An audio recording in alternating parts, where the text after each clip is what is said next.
everybody, welcome to my channel. Thinking Out Loud with none other than the Bambi Tiffany. Make sure you let everybody and their mama know that this video is for educational purposes only.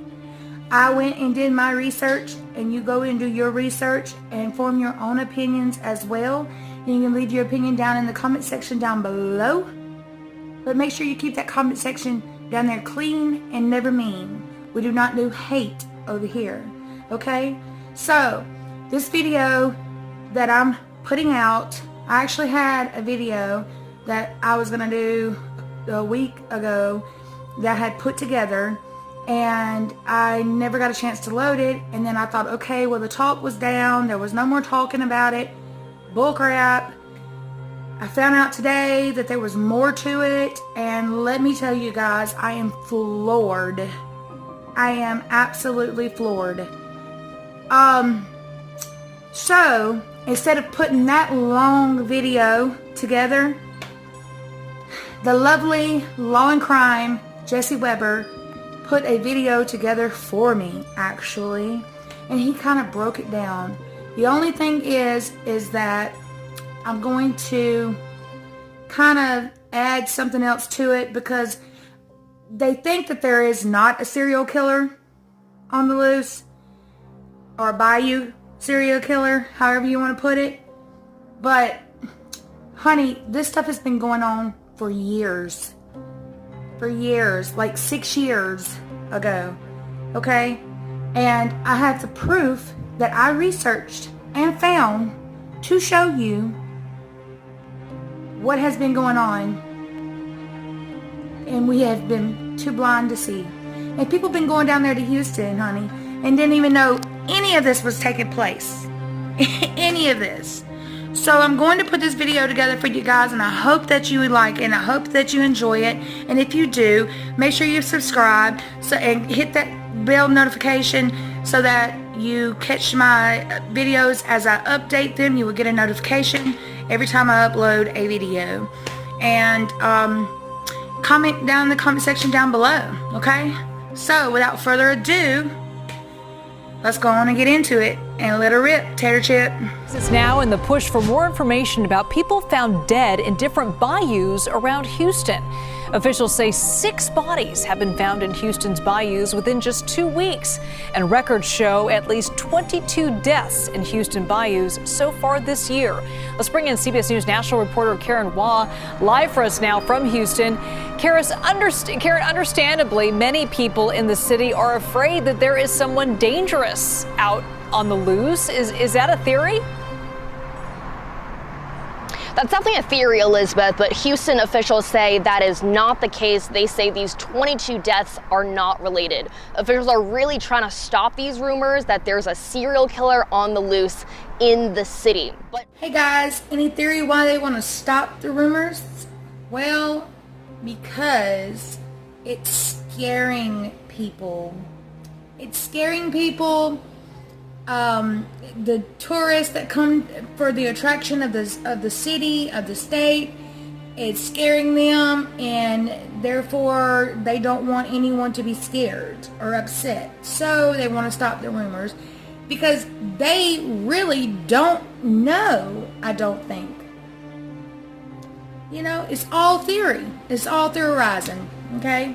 Off speculation. Just saying. Understandably, people are afraid that violent crime is growing. You can just imagine 22 deaths in this year alone in nearby bayous. And of those 22, the medical examiner has only released the cause of death for 6 of them. The medical examiner says of those 6, 4 of them drowned, 1 suffered a cardiac arrest, and another died by suicide. And also, of those 6, 3 were accidental, 2 involved drugs, and another involved blunt force trauma, officials say. Elizabeth? A lot of horrible coincidences there. Now, I have something else to show you. Check it out. Slow-moving current of Houston's bayous are secrets buried deep underwater, junk, abandoned cars, and even bodies. In 2015, Channel 2 Investigates discovered hundreds of vehicles submerged in local bayous. We really began looking into it, and 3 years later, the story is more grim. Dozens of people found dead along waterways in Harris County since 2015. Investigator Joel Eisenbaum discovered at least 40 cases. Tonight, he's telling their stories and revealing the deadliest stretch of water in the county. This summer, I heard someone screaming, "Help me!" on Greens Bayou, 58-year-old Rebecca Sue Heinrich was found in the water, dismembered. The same month on Brays Bayou. I was like, I think that's a body. On Buffalo Bayou, and then Sims Bayou. In July, 4 bayous with 4 bodies that got us thinking. How many are in there? Channel 2 Investigates, led by Texas EquiSearch CEO Tim Miller, has ventured into Houston's murky depths before. I believe it was May the 12th of 2014 when Channel 2 broke the news with Joel Eisenbaum. A few years ago, Miller's team discovered and mapped the staggering number of sunken cars hidden in our bayous. Now Channel 2 Investigates is mapping the bodies. In Harris County alone, we discovered at least 40 dead people have been pulled from our bayous since 2015. It's stunning. I mean, I'm almost speechless. I don't know what to think of it. Of the 40, we found only 6 were clear-cut homicides. In twice as many cases, the manner of death remains undetermined. Autopsy records show the greatest share of victims met their end by accidental drowning. After taking a closer look at the numbers, it would in fact appear that most of the people who die in our bayous don't die by murder, but sometimes by misadventure. My brother's name is Michael Edwards.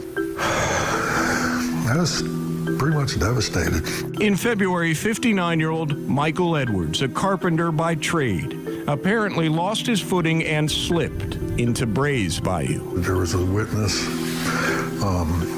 that saw him go into the bayou, but by the time they couldn't find him. Hours later, they did. Edwards had drowned along a curious stretch in southeast Houston. Since 2015, 7 other bodies have surfaced in the same 3-mile section of Brays Bayou. It's an area we know well. It's just curious to me that these bodies are found in the same stretch where all those bayou cars are. I wonder if it is a coincidence. I mean, I don't know. I mean, I'd like to put my boat in the water right now that we came up with this information. With the busy Gulf Freeway on one end, where 40-year-old Douglas Mills was stabbed and dumped in April, this area is well-traveled, with easy access for most. Heartbreak for some. I still have trouble believing it. Dozens of unfortunate stories that we've now mapped. Want to take a closer look? We've got this clickable map on click2houston.com. You can find it under the Investigate section. Joel Eisenbaum, KPRC, Channel 2 News. So now I have something else to show you. Check it out.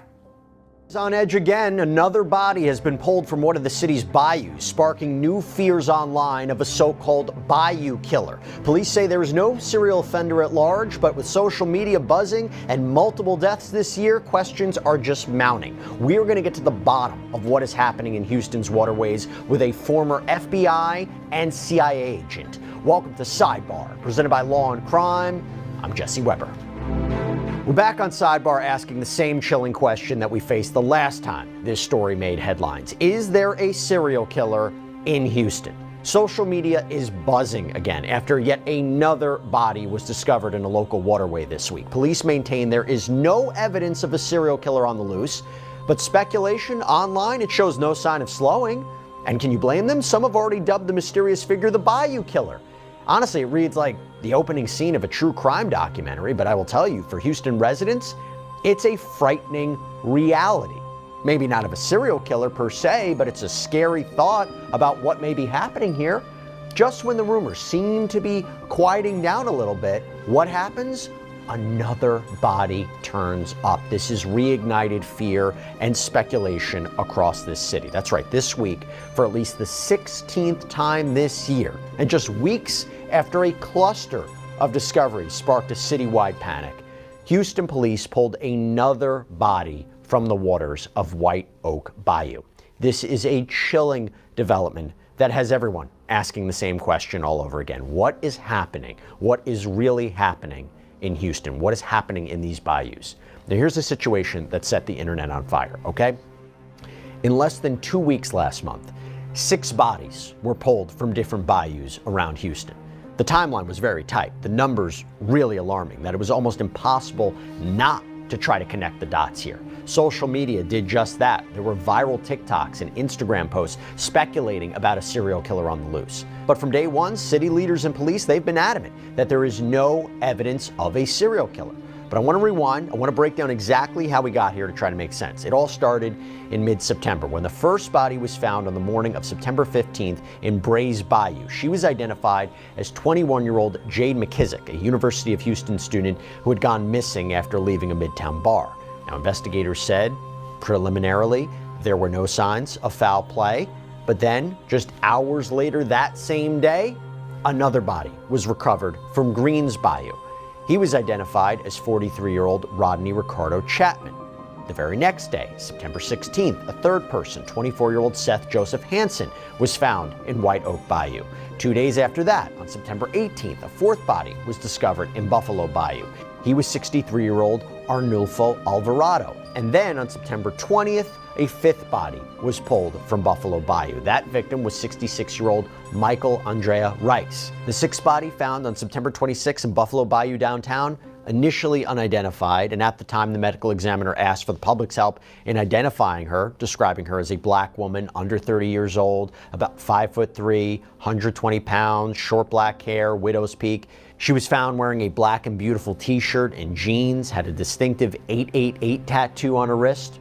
According to the Houston Chronicle, this body has now been identified as Michaela Miller, though her age remains unknown at this point. So 5 bodies, 5 days, and a 6th just days later. So obviously, it was reported that the city was buzzing with both fear and speculation. And what happened in response? Mayor John Whitmire and Police Chief No Diaz held a press conference to address the rumors head on. That was back on September 23rd. We do not have any evidence that there is a serial killer loose in Houston, Texas. Let me say that again. There is no evidence that there is a serial killer loose on the streets of Houston. If there was, you would hear it from me first. He called the social media speculation false and frustrating. Chief Diaz and Homicide Captain Salam Zia then walked through the facts. Their dive team had recovered the bodies, but they doubled down on the mayor's claims that these cases are not connected. There's no evidence, and I repeat, no evidence to suggest that any of these incidents are connected. In all of the 5 incidents, the medical examiner's office will determine the cause of death. The investigation into these incidents is pending the determination of the ME's office. For us as an agency, rumors stir fear and anxiety in our communities. It's important to rely on verified information and investigations. And Captain Zia emphasized that their job was to follow the science and the evidence and not social media theories. So to help us understand the psychology behind this panic, we actually spoke with criminologist Dr. Debbie Goodman on a previous episode of Sidebar, and she explained why these theories spread so quickly. First and foremost, the topic in and of itself of murder is so mysterious to people, right? As we know, it becomes very intriguing, very fascinating. So as soon as somebody thinks that there's any category of murder, whether a double homicide, quadruple, serial murder, mass murder, family-based, school-based, workplace-based, it really captures the attention. Now, in terms of the investigators themselves, they're really looking for fact patterns. First, they need to identify who are these victims. Is there any commonality? Are they of a similar demographic, right? So we would start there. And then the victimology is so important because we also want to look at the fact patterns. When we say fact patterns, when it comes to investigations, we're really just talking about the 5 W's and the H, the who, what, when, where, why, and how. So we always start there with any type of murder case, but this whole idea of fascination and people really gravitating toward this type of case where we have bodies in a river and immediately people think, well, clearly it's got to be serial murder. But Jesse, part of what I do is I look at data analytics as a criminologist, and serial murders in our modern day society is really not as common as, let's say, decades ago. So the real concern today is actually mass murders. Social media really drives people's perspective. Now, is it fact or is it fiction? That's really up to the individual to determine. But again, because we know that any category of murder is so fascinating that people in 60 seconds or less will read the post, see the headline, listen to, a blog, a podcast, and make a determination. Now they're looking for how many likes, how many reposts, and all of a sudden, in a 60-second window, a decision has been made. Now, she urged caution, trusting the investigators to do their work, noted that in the modern age with surveillance and technology, it is incredibly difficult for a serial offender to operate without leaving a digital trail. So with the official word from the city essentially being this is tragic but unconnected, this is when the story began to kind of fade from the headlines. But the Bayous have spoken again. This past Wednesday, on October 8th, the pattern repeated. Just after 8 a.m., callers reported a body in White Oak Bayou. Houston police, their dive team, they responded, recovering the body of a male, and police reported there were no obvious signs of foul play. And as with all the others, the final word on how this person died rests with the Harris County Institute of Forensic Sciences. Mayor Whitmire was again quick to comment, stating, "We have 2,500 miles of bayous. Like I said, they're not related. It's been politicized by candidates and others, which is unfortunate, probably not paying proper respect to the families." Now, that could be a fair point. He went on to attribute many of these tragedies to personal decisions, the harsh realities faced by the city's homeless population, and said when it comes to these serial killer theories, enough is enough. Quote, "I do say enough is enough on speculation out of respect for the families and also the 2.3 million Houstonians in our region. We have challenges, we're meeting those challenges, but a serial killer loose in Houston is not one of our challenges." So to break all this down, I want to bring on former FBI and CIA agent and adjunct professor of criminal justice, Tracy Walder, also a News Nation contributor. Tracy, thank you so much for coming on. It's great to see you. From your perspective, how would law enforcement initially determine whether you have a series of deaths, whether they are connected or whether they are completely random? Well, thank you so much for having me. I think obviously the first thing they're going to utilize is autopsies, right? What were the cause of death? Was it deemed to be a homicide, an accidental drowning, all of those things? And then if they are deemed to be homicides, are they similar in terms of, how they were killed? I think the other thing they're probably going to do is if they have any digital devices that are salvageable, obviously these bodies have been in water for some period of time, as well as any social media that they can get on. They might be looking in terms of whether or not any of these individuals, retraced similar steps, came from similar locations just prior to their deaths. If you're talking, though, multiple bodies discovered in these different bayous over a short period of time, what would be the patterns you would be looking for? I mean, your perspective of this kind of case, are there any red flags that would suggest to you there might be a connection? Is there any red flags that would suggest to you there could be a serial killer? And I had talked earlier about, when we previously covered this, how serial killers there's a rarity about them right now. It's not so easy, particularly in today's day and age, given technology, for there to be a serial killer. But are there things that stand out to you about this that give you pause?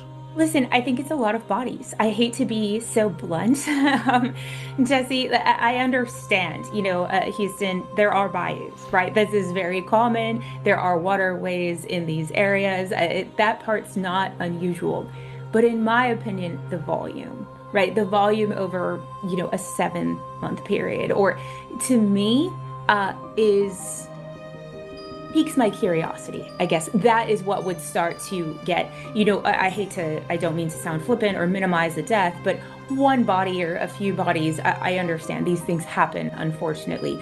But when you have, in my opinion, 25 at one point, at 20 at some point, I think that's when we get into issues here in terms of really needing to investigate these further and ensure that this isn't some kind of a targeted situation. If you're dealing with one person or two people or a group that are committing multiple killings, would it be strange to you to leave digital evidence or footprints or any kind of, again, I go back to the idea of this is a day and age where almost everybody has a social media footprint, a digital footprint, there's surveillance all over the place.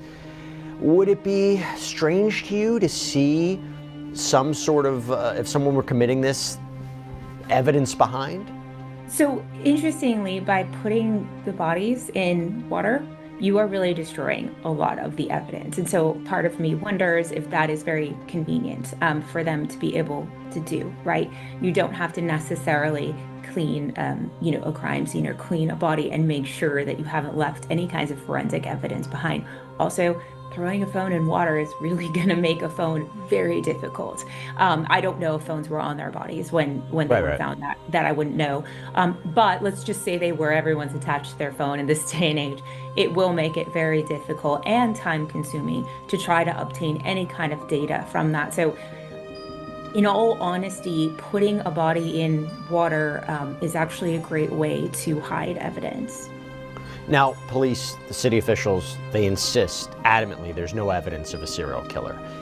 When you hear that, in your experience, how often does social media, the speculation that you see on social media, and what the commentary online, does that conflict with the investigation, or does it help it? Because sometimes the public may know certain details that law enforcement doesn't, or they may be able to provide more information or clues or look into things.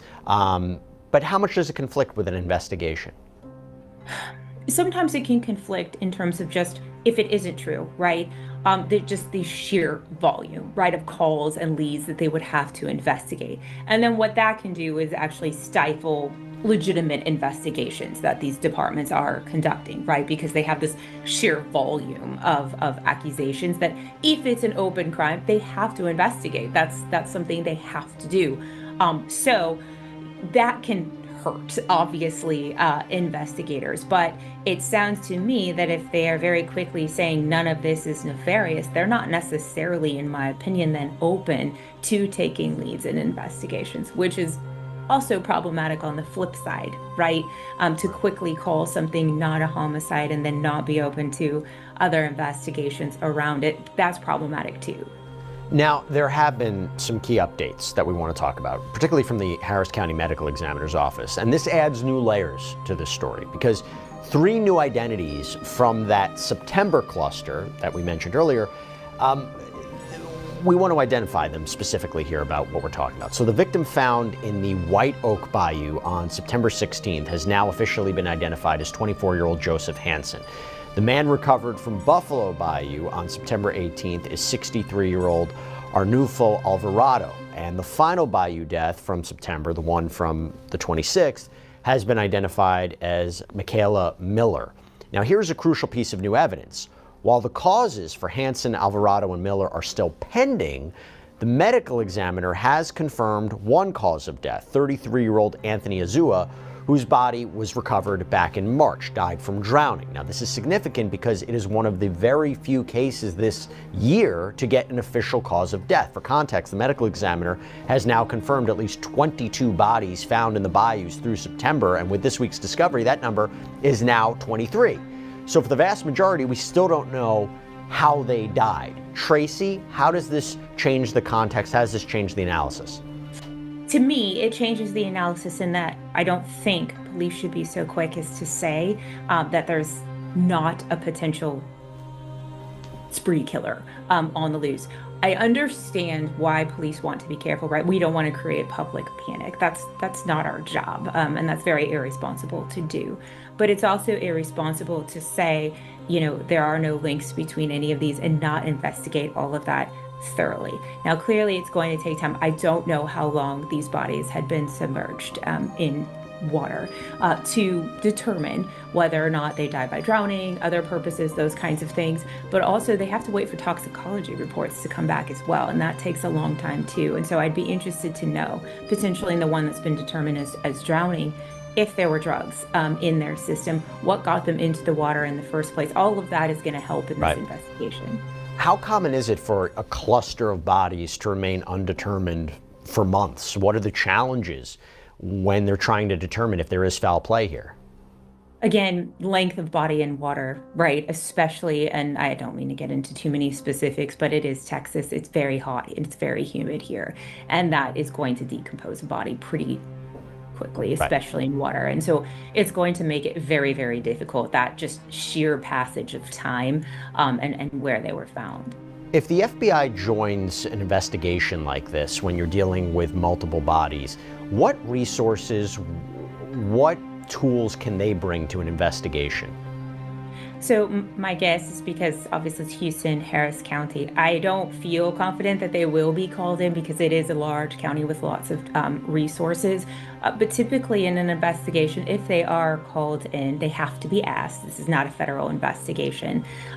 They aren't particularly there for investigative purposes. They are there for manpower purposes. So they are helping because they have that ability to go through evidence a lot more quickly than a local police department can, particularly digital evidence. Also forensic evidence, they can expedite that a bit more quickly, but they're not handling things that a medical examiner would be handling. Now, going back to something we mentioned before, while city officials insist there's no serial killer, there are residents who have taken to social media to conduct their own investigations and post warnings online. For example, you have TikTok user Darius Sticker said this. So as you know, we have a serial killer on the loose. So, you know, that could possibly be my baby girl or my Kayla out there one day and get snatched up and get found in the bayou. That just really bothers me, you know? And the police is clearly having a problem doing their job, right? Because I'm not understanding after the first body, why aren't there people staking out and watching? And then there were 5 bodies. Another user, identified as Dre, promised payback on the supposed mass murderer. To the Buffalo Bayou killer, I'm gonna be in your hood. Feel me? I'm gonna take a small little slow walk through the nighttime. If you real, you won't bring a gun. If you're real, you just pull it with your hands. Tracy, back to you. We talked about before about the role that the community can have, those on law enforcement. Public fear, public statements like this, how does it complicate the case? We have to be really careful about, especially statements when we're saying, retaliation against the person responsible for this. Because, even when we saw in the Idaho case, which I know you and I have talked about before, people are singled out who have nothing to do with any of this. And if you are talking about retaliation, which I'm assuming is violent, innocent people really could be heard. And that is where social media can be a great tool in terms of solving some of these investigations. But I do think it can be a pretty horrific tool as well. And I think that's exactly where we need to be careful. Before we wrap things up, let me just ask you. I asked this about, I think, to my last guest as well. I'm going to ask you. Serial killers today, how common is it?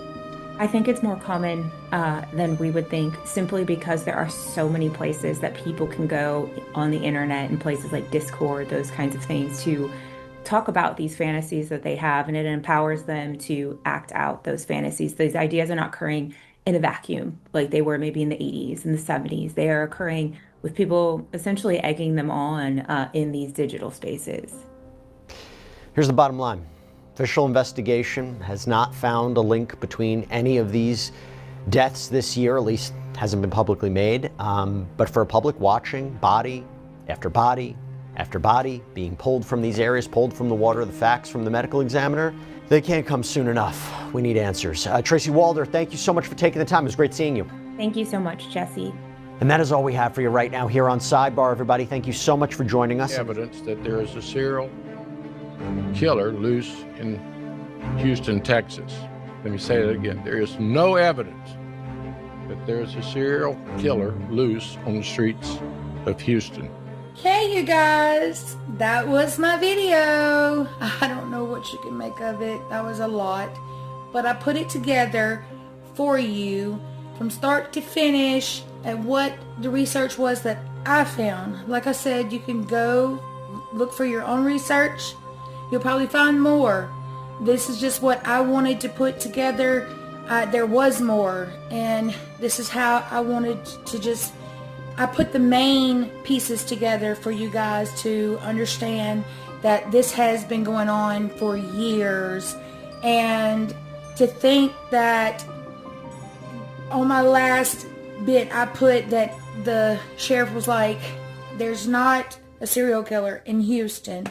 To be honest with you guys, I just think that they're saying that to keep people from being so scared and uproared. Like if they were to say that there was one, then people would be really, really scared because it would be affirmation. So right now with them just keeping it down, it's being respectful. They're being respectful in that situation, and you shouldn't put it out there like that. Like they said on Jesse Weber's video, that's just not what they are there to do, is to, uproar the community and people all around and make them wonder and spooked and scared, especially, look, it's close to Halloween, you guys. This is insane that this comes out at the wrong time of the year. But not saying that's just, it's just coincidental. Not saying that would be the reason. It's just a coincidence. But what are your guys' thoughts? What do you think? I think, again, that something is wrong. Somewhere there is something it's just not adding up. And I seriously think that accidents happen, but not like that. They're not like that. It could be anything. I don't want to really speak on certain things. It may not be a serial killer. It could be some kind of gang or something. It could be, the mafia or something. You know what I mean? And that's all I want to say about that. I don't want to speak on anything else. I'm just saying you got to choose your words lightly and carefully, and just let that be that. Whatever it is something crazy. And they know, like they said, when you put the body inside the water, evidence is no longer there. Like it's washed away. So it's an easier out for them, And so anyways, I hope you guys enjoyed the video that I put together for you guys. Like I said, make sure you subscribe, hit that bell notification so you can catch up coming videos that I post. As soon as I post it, you'll get a notification and you get to go find it and watch it. And yeah, that's that. Alright, and this is Thinking Out Loud with Bambi Tiffany, and I love you guys. Y'all take care. Be safe out there. Be safe out there. Okay? Bye.